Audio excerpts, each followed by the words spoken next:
Hello बच्चों, organic naming में हमने हाइड्रोकार्बन्स की नेमिंग और उसके साथ साथ और 13 ग्रुप्स की नेमिंग को हमने पिछली क्लास तक समझ लिया। उसी दौरान हमने एक ग्रुप देखा, कार्बोनिल ग्रुप, जिसके बारे में हमने बात की थी कि एक पेरेंटल ग्रुप होता है। पेरेंटल ग्रुप का ये मतलब हुआ कि कार्बोनिल ग्रुप से हमने तमाम ग्रुप्स डेराइव किए थे। अभी हम थोड़ा सा डिस्कस करते हैं कि कैसे कार्बोनिल ग्रुप को हम थोड़ा और डिस्कस करते हैं। जैसे हमने ये देखा था कि CO ग्रुप जो ये है, ये कार्बोनिल ग्रुप है।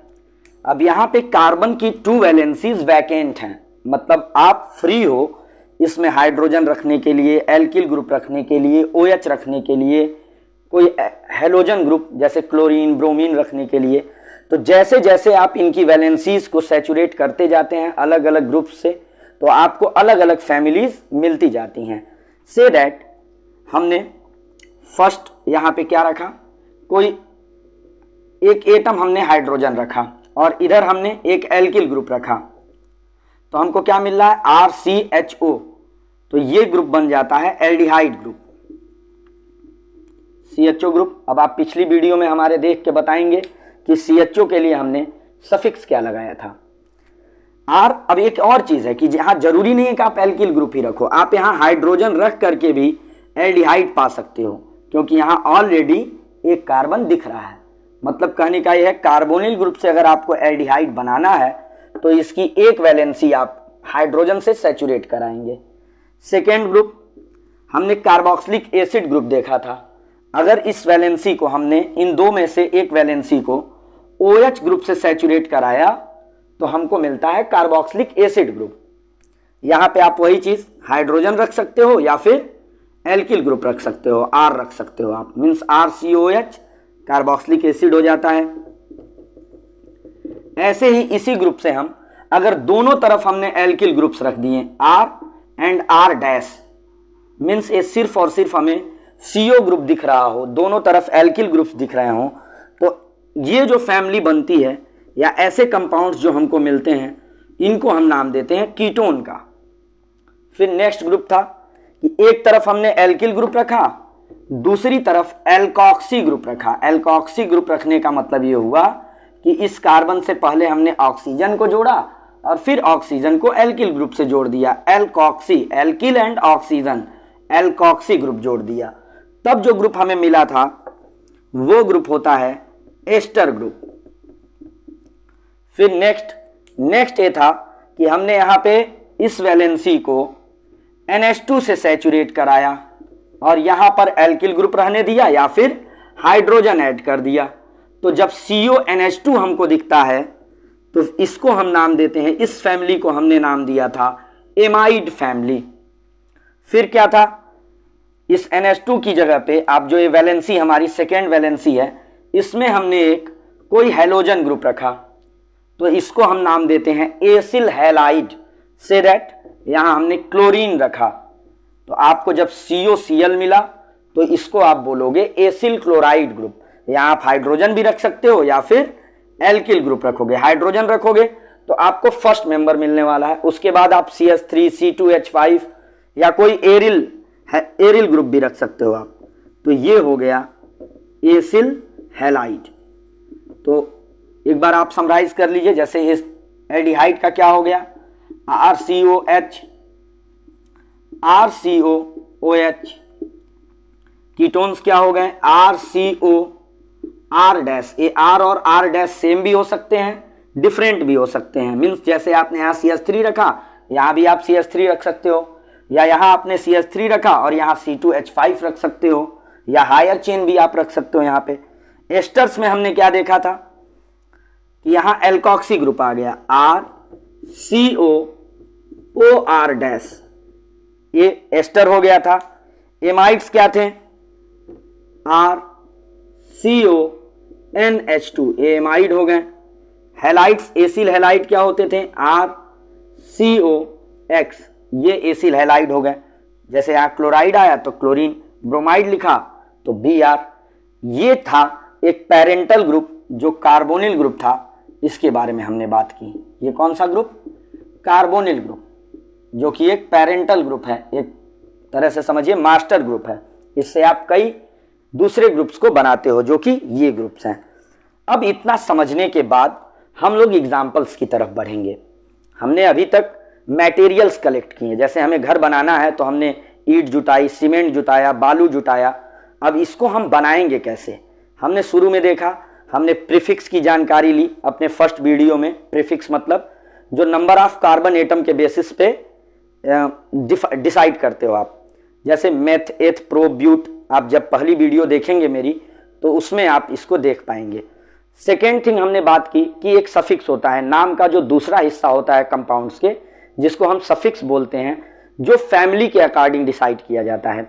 जैसे अल्कोहल है तो उसमें OH दिखता है और उसके लिए सफिक्स आप लगाते हो ऑल। ऐसे हमने 15 ग्रुप्स का डिस्क्रिप्शन लिया। तो अभी जब हमने सफिक्स और प्रीफिक्स की बात कर ली है, मेन फंक्शनल ग्रुप्स की बात कर ली है, तो हमें कुछ रूल्स जानने हैं। तो इन फंक्शनल ग्रुप्स को समझने के बाद हम लोग एक चीज जान लें कि कुछ जनरल ग्रुप्स भी होते हैं। फंक्शनल और जनरल ग्रुप का क्या मतलब होता है? जनरल ग्रुप कंपाउंड की मेजर प्रॉपर्टीज के लिए रिस्पॉन्सिबल नहीं होते हैं, और वहीं जो ग्रुप्स कंपाउंड की मेजर प्रॉपर्टी को डिटरमाइन करते हैं उनको हम फंक्शनल ग्रुप का नाम देते हैं।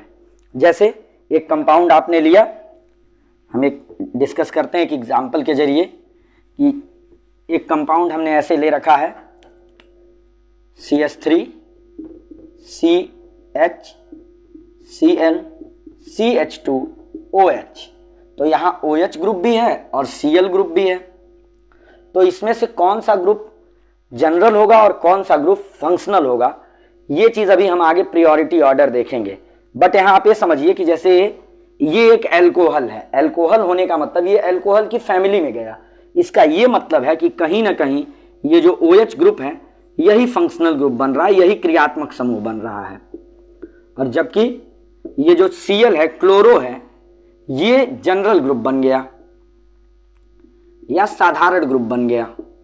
इसका ये मतलब है कि इस कंपाउंड की जो मेजर प्रॉपर्टीज होंगी वो इससे डिसाइड होंगी, क्लोरीन से डिसाइड नहीं होने वाली हैं। तो अभी हम कुछ जनरल ग्रुप्स को देख लेते हैं। फंक्शनल ग्रुप तो आपने देखा ही देखा, तमाम ऑलमोस्ट 15 ग्रुप्स आपने देखे थे फंक्शनल ग्रुप। जैसे हैलोजन ग्रुप्स हैं X, तो इसको आप बोलते हो हैलो। फॉर एग्जाम्पल अगर Cl है तो इसको आप बोलते हो क्लोरो, ऐसे फ्लोरीन फ्लोरो, Br ब्रोमो, आयोडीन आयोडो। ऐसे OH भी जनरल ग्रुप बनता है तो इसको आप नाम देते हो हाइड्रोक्सी।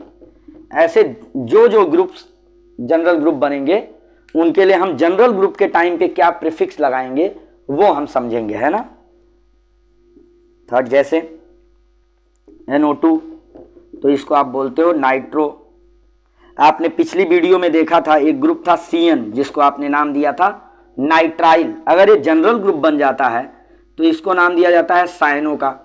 और इसी के जैसा है NC, तो इसको नाम दिया जाता है आइसोसाइनो। तो ये सब जनरल ग्रुप होंगे, जनरल ग्रुप। और जितने एल्किल ग्रुप हैं या एरिल ग्रुप हैं जैसे R, ये एल्किल ग्रुप्स भी जनरल ग्रुप की तरह बिहेव करते हैं। जैसे CH3, तो ये हो गया मेथिल। तो आप ये समझिए कि जनरल ग्रुप्स जो हैं वो कंपाउंड की मेजर प्रॉपर्टीज के लिए रिस्पॉन्सिबल नहीं होते हैं, और फंक्शनल ग्रुप कंपाउंड की मेजर प्रॉपर्टीज के लिए रिस्पॉन्सिबल होते हैं। अब एक साथ जब दो फंक्शनल ग्रुप आएंगे, जैसे मान लीजिए कंपाउंड है CH3 COH CH2 CHO। अब यहां CHO ग्रुप भी है और OH भी है, तो ये तो दोनों फंक्शनल ग्रुप थे। फिर हम किसको जनरल ग्रुप कहेंगे और किसको फंक्शनल ग्रुप की तरह से ट्रीट करेंगे, इसके लिए अभी हम लोग प्रायोरिटी ऑर्डर डिस्कस करने वाले हैं। बट उससे पहले हम लोग ये समझ लें कि जो IUPAC ने कुछ रूल्स बताए हैं कि नेम लिखने से पहले एक रूल्स का सेट दिया है, नियमों का एक समूह दिया है, उनको जब हम समझ लेते हैं तो सिंपल नेम्स या चेन वाले नेम्स जिसमें ब्रांच चेन हो, एक लंबी से लंबी चेन्स मिले, उनके नेमिंग को हम कर ले जाते हैं। फिर कुछ ऐसे नेम्स हम अटेम्प्ट करेंगे जिनमें एक से ज़्यादा फंक्शनल ग्रुप एक साथ प्रेजेंट होंगे। फिर हम उनकी प्रायोरिटी ऑर्डर डिस्कस करेंगे। उसमें जो हाईएस्ट ग्रुप मिलेगा या जिसकी प्रायोरिटी सबसे ज़्यादा होगी उसको फंक्शनल ग्रुप की तरह आप ट्रीट करोगे और उसका सफिक्स चार्ट से देख के हम लोग बनाएंगे। फिर जो है बाकी के जो ग्रुप्स बच जाएंगे, यानी कि जिनकी प्रायोरिटी नीचे होगी, उनको हम as a general group treat करेंगे और उनका जनरल ग्रुप के लिए जो प्रीफिक्स लगता है, मतलब मेथड से भी पहले सेकेंडरी प्रीफिक्स जिसको आप बोलते हो, उसको हम डिसाइड करने वाले हैं, है ना। तो फर्स्ट ऑफ ऑल मैं जिन रूल्स की बात कर रहा हूं, हम लोग उन रूल्स को देख लें जिसे आईयूपीएससी नेमिंग के लिए डिटरमाइन कर रखा है। तो फर्स्ट वन, जिस भी कंपाउंड का आपको नेम लिखना होगा, आप उसका स्ट्रक्चर ड्रॉ करते हो, संरचना बनाते हो। ड्रॉ द स्ट्रक्चर, संरचना बनाइए कंपाउंड की। कहने का ये मतलब है, जैसे मान लीजिए आपको कहीं लिखा हुआ मिल गया CH3H7OH, तो आप इसका नेम डायरेक्ट बनाने से पहले आप क्या कर सकते हैं, CH3CH2CH2OH, जिससे आपको नंबरिंग करने के लिए आसानी हो जाए। या जब आप स्ट्रक्चर ड्रॉ किए, अब इसको तो आप डायरेक्ट भी बता सकते थे कि ये प्रोपेनॉल है, 3 कार्बन मतलब प्रोप, करेस्पॉन्डिंग एल्केन का नाम लिखा प्रोपेन, और OH से आता है ऑल, ई हटाया, ऑल जोड़ दिया, प्रोपेनॉल हो गया। बट अगर कहीं ऐसे रहता, say that CH3 whole thrice CH, तो इसके लिए आपको स्ट्रक्चर ड्रॉ करना ही करना है। बिना स्ट्रक्चर ड्रॉ किए आप इस कंपाउंड के नेम को नहीं लिख पाओगे। तो फर्स्ट ऑफ ऑल आप क्या करेंगे, ये सेंट्रल कार्बन हो गया, इसकी वैलेंसी 4 है, देखिए ये 3 मेथिल ग्रुप से सैचुरेट हो रही है और एक हाइड्रोजन से, तो 3CH3 हो गया एंड यहाँ हाइड्रोजन आ गया। तो ये पहला चीज होता है स्ट्रक्चर ड्रॉ करना। अब इसका नेम कैसे लिखेंगे अभी आप समझ जाएंगे आगे। फर्स्ट ऑफ ऑल ये समझिए आप कि स्ट्रक्चर ड्रॉ करेंगे। स्ट्रक्चर ड्रॉ करने का मतलब एक जगह पे कहीं 2 कार्बन ना लिखिए, जैसे ये C3 था, इन 3 कार्बन को हमने एक्सपेंडेड फॉर्म में लिख लिया। सेकेंड वन होता है, जो सेकेंड रूल है वो है choose the largest chain. Choose the largest chain, जो आपको लंबी से लंबी चेन मिले, जो श्रृंखला मिले लंबी से लंबी, उसको आप चूज करते हो। मतलब यह है कि आपके पास अगर पॉसिबिलिटी है एक से ज्यादा चेन की, जैसे इसी कंपाउंड में आप देख लो, अगर आप ऐसे जाते हो 1 2 और इधर बढ़ते हो तो यहाँ 2 कार्बन मिलेंगे, बट अगर आप यहाँ आते हो तो 1 2 3 कार्बन आपको मिलने वाले हैं। या मान लो हमने ऐसे बनाया CH3 C double bond C CH2 CH3 CH3 CH3। तो यहाँ पे पॉसिबिलिटीज हम देखते हैं क्या क्या हो सकती हैं। पहली पॉसिबिलिटी क्या है कि हम यहाँ से चलें, यहाँ जाएं और फिर इधर चले आएं। वैसी ही पॉसिबिलिटी यहाँ हो सकती है, यहाँ से इधर गए, फिर इधर गए और फिर आगे निकल गए। तीसरी पॉसिबिलिटी क्या है, यहाँ से इधर गए, फिर इधर गए, फिर इधर आ जा रहे हैं। Fourth possibility 3 4। तो देखिए जो पहली पॉसिबिलिटी थी उसमें आपको कितने कार्बन की चेन मिली, 1 2 3 कार्बन की चेन मिली। दूसरी जो पॉसिबिलिटी थी 1 2 3 4 कार्बन की चेन मिली। थर्ड पॉसिबिलिटी जो थी 1 2 3 4 कार्बन की चेन मिली। फोर्थ पॉसिबिलिटी जो थी 1 2 3 4 5। तो जहां हमको 5 कार्बन की चेन मिली वो लार्जेस्ट चेन हुई, तो बाकी चेन्स को नहीं आप चूज करेंगे। हम लोग जिसमें मैक्सिमम कार्बन एटम आ जा रहे हैं, जिसमें लार्जेस्ट चेन आ जा रही है, उस चेन को चूज कर लेते हैं और फिर जो चूजन चेन है उसकी नंबरिंग करते हैं हम। नंबरिंग ऑफ चूजन चेन मतलब ये जो चेन आपने चूज कर रखा है उसकी आप नंबरिंग करते हो। नंबरिंग करते वक्त क्या गौर करना है कि जो भी फंक्शनल ग्रुप हो, जैसे यहाँ पे डबल बॉन्ड यानी कि एल्कीन ग्रुप है यहाँ पर, तो डबल बॉन्ड जिधर से नजदीक होगा, मीन्स यहां से अगर आप देखिए 1 2 कार्बन, सेकेंड कार्बन पे डबल बॉन्ड आ गया, 1 2 थर्ड कार्बन पे डबल बॉन्ड आ रहा है, तो आप क्या करेंगे, लेफ्ट टू राइट जाएंगे या राइट टू लेफ्ट आएंगे? क्या करेंगे, लेफ्ट टू राइट जाएंगे। 1 2, ये देखिए 1 2 3 4 5, छोटे एकदम छोटे छोटे न्यूमरल्स आप लिख लोगे 1 2 करके, है ना। तो ये सेकेंड पोजीशन पे यहाँ पे डबल बॉन्ड मिल गया। अब ये चेन के बाहर जो भी ग्रुप्स आ गए, जैसे ये जो मेथिल है और ये मेथिल जो है, ये चेन के बाहर आ गए तो ये जनरल ग्रुप बन जाएंगे। हमने अभी बात की थी कि एल्किल ग्रुप भी जनरल ग्रुप्स होते हैं। और चूजन, आपने क्या किया, स्ट्रक्चर लिखा, लार्जेस्ट चेन चूज किया, चूजन चेन की नंबरिंग की, नंबरिंग इस ढंग से की कि उसमें फंक्शनल ग्रुप जरूर आया और नजदीक था, नियरेस्ट हो एकदम, या यूं कह लो कि जो फंक्शनल ग्रुप है इसको number of sum of numbers जो हैं वो मिनिमम मिले। जैसे अगर हम इधर से गए तो यहाँ 2 दिख रहा है, 3 दिख रहा है, 2 + 3 5, इधर से आते तो 1 2 3 4, तो ये 3 + 4 मिलता 7, तो नो डाउट हमको इधर से जाना होगा। इसके बाद हम क्या करते हैं, हमने स्ट्रक्चर ड्रॉ किया, लार्जेस्ट चेन चूज की, चेन की नंबरिंग की, और नंबरिंग करने के बाद हम लोग यहाँ पे क्या करते हैं, नंबरिंग करने के बाद जो फोर्थ स्टेप होता है वो ये आपको करना होगा। फर्स्ट ऑफ ऑल आप जनरल ग्रुप्स का नेम लिखते हो। जनरल ग्रुप मतलब जो methyl, ethyl, chloro, bromo, hydroxy, ये सब जो आ गए, फर्स्ट ऑफ ऑल उनका आप नेम लिखते हो, जिसको आप 2 डिग्री प्रीफिक्स भी बोलते हो, है ना। उसके बाद आप लोग जनरल ग्रुप का नेम लिखने के बाद हम लोग मेन प्रीफिक्स या 1 डिग्री प्रीफिक्स लिखेंगे। मीन्स जो नंबर ऑफ कार्बन एटम्स आए हैं चेन में, मान लो 5 कार्बन आए हैं तो पेंट आप लिखते हो, 7 आए हैं तो हेप्ट लिखते हो आप, तो आप प्रीफिक्स लिख लेंगे। प्रीफिक्स लिखने के बाद हम लोग जो सफिक्स आती है उसको लिख लेते हैं। जैसे मान लीजिए अगर कंपाउंड एल्डिहाइड होगा तो अल लिखेंगे, कार्बोक्सिलिक एसिड होगा तो ओइक एसिड लिखेंगे। एक और गौर करने वाली बात है कि जो जनरल ग्रुप्स होते हैं उनकी पोजीशन, उनकी लोकेशन जो है, लोकेंट मतलब जैसे मान लीजिए 3rd पोजीशन पे मेथिल आया तो यहाँ हम 3 लिख लेंगे, फिर जनरल ग्रुप, प्रीफिक्स लिखा, फिर सफिक्स लिया। अब सफिक्स जिस पोजीशन पे है, मान लो 2nd पोजीशन पे आपको CHO मिला था तो ये 2 हो गया, तो जनरल ग्रुप की लोकेंट, फिर जनरल ग्रुप, फिर प्रीफिक्स, मेन प्रीफिक्स, फिर सफिक्स, और सफिक्स के बाद हमने उसका नंबर लिख लिया। एक बात और बताइए आप कि से दैट हमारे एग्जाम्पल में एक से ज्यादा जनरल ग्रुप्स हो, जैसे क्लोरो हो, Cl है, CN हो, ये जनरल ग्रुप की तरह से हो, ब्रोमीन हो, मेथिल हो, तो हम फिर इनके नेम्स को कैसे लिखेंगे। तो जैसे आपके क्लास में आपका रोल नंबर डिसाइड होता है, ये आप अल्फाबेटिकल ऑर्डर में अरेंज करते हो, वैसे ही आप जनरल ग्रुप्स को भी अरेंज करोगे। ये हो गए क्लोरो, ये हो गए साइनो, ये हो गए ब्रोमो, और ये हो गया मेथिल।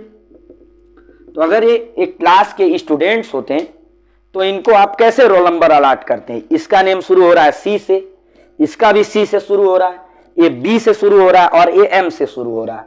तो इंग्लिश अल्फाबेट में आप सबसे पहले किसको पाते हो, B को पाते हो। तो ब्रोमीन को आप टॉप मोस्ट प्रियोरिटी पे रखोगे यहां नेम लिखते वक्त। मीन्स फर्स्ट ऑफ ऑल किसका नेम लिखा जाएगा, ब्रोमीन का नेम लिखा जाएगा। इसके बाद C वाले हैं तो C में देखिए यहाँ क्लोरो है, ये साइनो है। अब 2 स्टूडेंट हैं जैसे मान लीजिए, जिनके एक के नेम में AN आ रहा है, एक के नेम में AM आ रहा है, तो आप A तो फर्स्ट लेटर तो सेम है, बट क्या है, आप M वाले लेटर, M और N जो सेकेंड पोजीशन वाले लेटर है उनके हिसाब से डिटरमाइन करोगे। तो अल्फाबेटिकल ऑर्डर में M पहले आता है तो इसका रोल नंबर पहले हो गया। जैसे यहाँ C सेम है, बट यहाँ C के बाद H है और यहाँ C के बाद क्या है, Y है, तो प्रियोरिटी हम किसको देंगे, CH वाले को हम प्रियोरिटी दे देंगे। मीन्स ब्रोमो के बाद क्लोरो का नंबर, फिर उसके बाद साइनो, अब C के बाद यहाँ M आपको मिलेगा फर्स्ट लेटर में, मेथिल का नाम। तो एक से ज्यादा ग्रुप्स जब रहते हैं तो जनरल ग्रुप्स को अल्फाबेटिकल ऑर्डर में अरेंज करते हैं नेम लिखने के लिए। और फिर वही चीज, पुरानी चीज कि आप जब सफिक्स लिखना होगा तो प्रीफिक्स के अकॉर्डिंग, मतलब नंबर ऑफ कार्बन एटम के अकॉर्डिंग एल्केन का नाम लिखना, उसमें से लास्ट लेटर E हटाना और फिर ले आकर के सफिक्स चिपका देना। ठीक है, अब हम लोग बात करते हैं बेटा कि आगे एग्जाम्पल्स देखते हैं हम लोग, फिर आपको कुछ चीजें क्लियर होंगी। जैसे अभी आपने बनाया था एक एग्जाम्पल CH3 होल थ्रायस CH। तो फर्स्ट ऑफ ऑल रूल्स को याद रखिए। रूल्स के अकॉर्डिंग हमें आगे बढ़ना है। रूल्स अगर क्लियर हैं तो आप नेम बना ले जाएंगे। फिर क्या हुआ, यहाँ C रखा, CH कार्बन की वैलेंसी 4, एक CH3 इधर, एक CH3 इधर और एक CH3 यहाँ पे लिखा। अब क्या है, लार्जेस्ट चेन चूज करिए, स्ट्रक्चर ड्रॉ हो गया। तो 1 2 3 कार्बन, 1 2 3 कार्बन, 1 2 3 कार्बन, हर तरफ से आपको 3 कार्बन की चेन मिल रही है। यहाँ 1 2 तो ये चेन नहीं, तो से दैट यहीं को हम इसी को हमने चूज कर लिया 1 2 3। नंबरिंग भी किसी साइड से आप कर सकते हो, यहां से करोगे तब भी सेकेंड पोजीशन पे मेथिल, इधर से करोगे तब भी सेकेंड पोजीशन पे मेथिल। ये मेन चेन से, प्रिंसिपल चेन से बाहर आ गया मेथिल, तो ये ब्रांच चेन में चला गया। जो ब्रांच चेन में गया, अभी हमने बात की कि वो जनरल ग्रुप हो गया। फर्स्ट ऑफ ऑल क्या करेंगे नेम लिखते वक्त, इस जनरल ग्रुप का लोकेंट एक किस पोजीशन पे है, 2 सेकेंड पोजीशन पे है। तो 2 मेथिल, कितने कार्बन, 1 2 3, प्रोप, हर जगह सिंगल बॉन्ड है तो 2 मेथिल प्रोपेन। एक बहुत इजी सा नेम आपने समझा। फिर इसके बाद से दैट इस तरह का रहे, CH3 CH double bond CH single bond CH3। एक एल्कीन है, लार्जर एल्कीन आपको बताया, जैसे आपने उधर हाइड्रोकार्बन के नेमिंग में फर्स्ट वीडियो में आपने एथिलीन और उसके आगे की चेन्स आपने देखी थी, C2H4 C3H6। अब ये चेन वाइज आपको समझना है। तो क्या हुआ, 1 2 3 4, यहाँ सेकेंड पोजीशन पे आपको डबल बॉन्ड मिल जा रहा है। इधर से नंबरिंग करो तो 1 2 3 4, तो कहीं से भी आप नंबरिंग कर लो 1 2 3 4। तो इसका नेम आप कैसे लिखोगे, 4 कार्बन के करेस्पॉन्डिंग प्रीफिक्स क्या आता है, but, BUT, but. Second position पे डबल बॉन्ड मिला था, ब्यूट 2 इन। अब ये कंफ्यूजन आपको नहीं होनी चाहिए कि सर यहाँ तो थर्ड पे भी डबल बॉन्ड दिख रहा है, बट आप जब यहाँ से चलोगे तो आपको कहाँ मिला डबल बॉन्ड, सेकेंड पोजीशन पर ही आपको डबल बॉन्ड मिल गया। तो आप यहाँ पे नंबर अलॉट करते हो 2, या इसका नेम ऐसे भी लिखते हैं, ब्यूट इन 2। कुछ लोग ऐसे भी लिखते हैं 2 butene, but most preferable but 2 ene वाला तरीका होता है, इसी को ज़्यादा लोग यूज़ करते हैं ना, या स्टैंडर्ड एक तरह से समझ सकते हैं। अब ऐसे ही कुछ और एग्जांपल्स लेते हैं, हम लोग चेन बढ़ाते चलते हैं। से दैट इस तरह से मिला, CH3 CH double bond CH single bond CH2 CH double bond CH2। ये कंपाउंड था, थोड़ा लार्जर हुआ चेन। इसको अब डिस्कस करिए आप, क्या नेम मिलने वाला है। तो यहाँ देखिए नंबरिंग हम इधर से करते हैं तो 1 2 सेकेंड पोजीशन पे डबल बॉन्ड मिलता, बट इधर से नंबरिंग करते तो 1 2 सेकेंड फर्स्ट पोजीशन पे ही आपको मिल गया। तो यहाँ नंबरिंग कर लीजिए आप 1 2, बहुत छोटे छोटे नंबर्स लिखिएगा, 3 4 5 6। 6 कार्बन की चेन है, तो 6 कार्बन की चेन मीन्स हेक्स। जब कभी 2 डबल बॉन्ड्स आ जाए बेटा, तो इस प्रीफिक्स के साथ आप एक लेटर ए बढ़ा लेंगे, हेक्सा। 2 टाइम्स आया है डबल बॉन्ड तो डाई, हेक्सा डाई हो गया। 3 टाइम्स आता तो ट्राई हो जाता, हेक्सा डाई इन। किन किन पोजीशन पे डबल बॉन्ड मिला आपको, 1 एंड 4। अबे कंफ्यूजन फिर वही चीज, 4 एंड 5 नहीं, आपको पहले 4 पे ही तो मिल गया, तो हेक्सा डाई इन 1 4। इस तरह से आप इनके नेम लिखते हो। फिर अभी एक एग्जांपल हमने लार्जेस्ट चेन चूज करते वक्त देखा था, तो हम लोग ऐसे लिखते हैं, CH3 CH3 double bond CH3 single bond CH3। इसके नेम को देखते हैं हम लोग। यहाँ पे देखिए 1 2 3 4 कार्बन की चेन, 1 2 3 4 कार्बन की चेन, 1 2 3 4 कार्बन की चेन, 1 2 3 4 कार्बन की चेन, यानी कि हमको 4 कार्बन की ही चेन मिलने वाली है। तो से दैट हमने ये वाली चेन चूज कर ली, ऐसे यहाँ से ऐसे। तो ये नंबरिंग करते हैं 1 2 सेकेंड पोजीशन पे डबल बॉन्ड मिला, यहाँ से गए तो 1 2 सेकेंड पोजीशन पे, तो नंबरिंग हमने इधर से कर ली 1 2 3 4। तो ये मेथिल बाहर आ गया चेन से, ब्रांच चेन में चला गया, तो ये हो गए जनरल ग्रुप्स। तो इनके नेम कैसे, 1 2 3 4। सेकेंड पे मेथिल है, थर्ड पे मेथिल है, तो आप लिखोगे 2,3 di methyl. How much carbon? 1 2 3 4, 4 carbon means but 2, second position पे इन है ना, ब्यूट 2 इन या ब्यूटीन 2 भी लिख सकते हो आप। तो इस तरह से एल्कीन्स का नेम आप, एक सिंपल एल्कीन का नेम आप कैसे लिखते हो, थोड़े थोड़े देखिए एग्जांपल्स हम लोग कॉम्प्लिकेशन की तरफ बढ़ रहे हैं, ऐसे ही आप और भी एग्जांपल्स देख सकते हो। फिर हम लोग एक हमने अभी देखा चेन, जब लार्जेस्ट चेन चूज करते वक्त हमने समझा था CH3 CH3 double bond C, ये C2H5 हो और फिर यहाँ पे CH3 हो, तो आप इसका डायरेक्ट नेम नहीं बनाएंगे। क्यों? क्योंकि अभी यहाँ स्ट्रक्चर ड्रॉ नहीं हुआ। हमने बात की ना कि एक साथ अगर 2 कार्बन एटम्स दिख रहे हैं तो कहीं ना कहीं इसका अभी स्ट्रक्चर ड्रॉ नहीं हुआ है, तो हम यहाँ पे इस 2 कार्बन को एक्सपेंड करेंगे। तो इसको हम लोग इस तरह से बनाएंगे CH3 double bond C, CH2 CH3 then CH3। और अब समझने की बात नहीं है कि ये लार्जेस्ट चेन होगी, ये तो हमने समझा ही है अभी पहले 1, और चेन चूज करेंगे इधर से नंबरिंग, क्योंकि फर्स्ट सेकेंड पे डबल बॉन्ड मिल गया, इधर से आते तो 1 2 3, थर्ड पे आता तो 1 2 3 4 5, सेकेंड पे डबल बॉन्ड, तो ये हो गया। और ये दोनों मेथिल बाहर चले गए चेन से, तो 2 and 3 डाई मेथिल पेंट 2 इन, इस तरह से एल्कीन्स की नेमिंग हो गई। फिर अब हम लोग आते हैं ऐसे एग्जांपल्स देखते हैं जिसमें एल्कीन और एल्काइन दोनों हों। एल्कीन एल्काइन दोनों होंगे तो हम प्रियोरिटी किसको देंगे? एल्कीन्स को प्रियोरिटी देने वाले होते हैं। एल्कीन की प्रियोरिटी देने का मतलब, एल्कीन की प्रियोरिटी देने के लिए हम एक एग्जांपल देखते हैं। इससे दैट ऐसे रहे CH3 CH double bond CH